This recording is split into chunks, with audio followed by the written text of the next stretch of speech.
आकाश रे, बरसे पानी झमाझम हंसत है गाँव रे। धान के रोपाले खेतवा हर भर गे, मोर छत्तीसगढ़ मन खुशी के रंग चढ़ गे। रोपा रोपी करना चल बसंगी हो, माटी के खुशबू महकत अंगना हो। मेहनत के फल एक दिन पावो, धान के सोना लहराए देखाबो।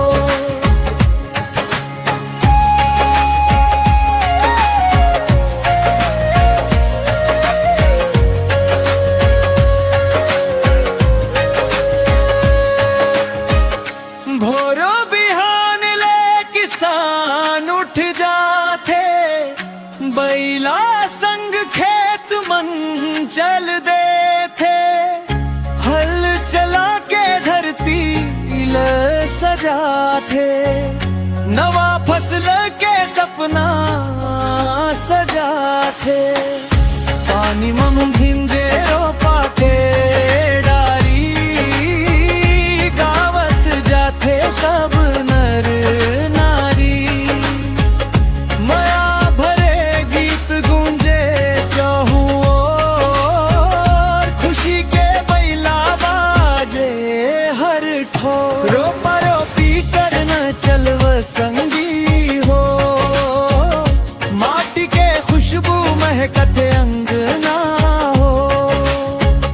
मेहनत के फल एक दिन पावो, धान के सोना लहराए देखाबो।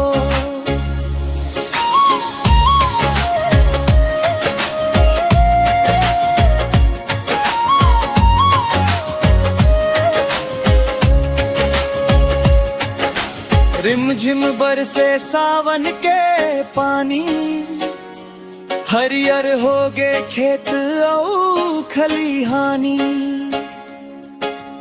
रोपा लगावत हंसे किसान, जुड़ जाते धरती संग पहचान। दाई बहिनी कतार बना के, धान के पौधा रोपन ये गा के। ढोलक के तान सुनाए देखे, गाँव के रौनक बढ़ाए दे। रोपा रोपी करने चलव संगी हो, माटी के खुशबू महकत अंगना हो।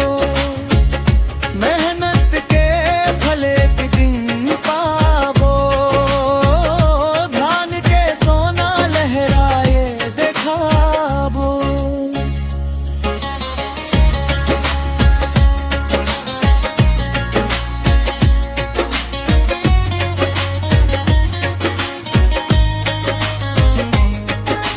मेघा राजा कृपा बरसावे, अन्नदाता के मान बढ़ावे। भर जावे कोठी भर जावे धान, सुख समृद्धि आवे किसान। छत्तीसगढ़ के मया निराला, धान के कटोरा कहे जग सारा।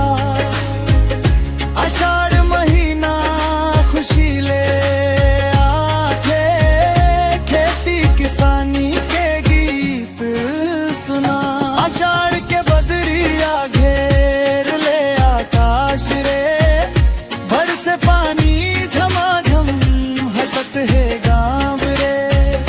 धान के रोपा ले खेतवा हर भर गे, मोर छत्तीसगढ़ मम खुशी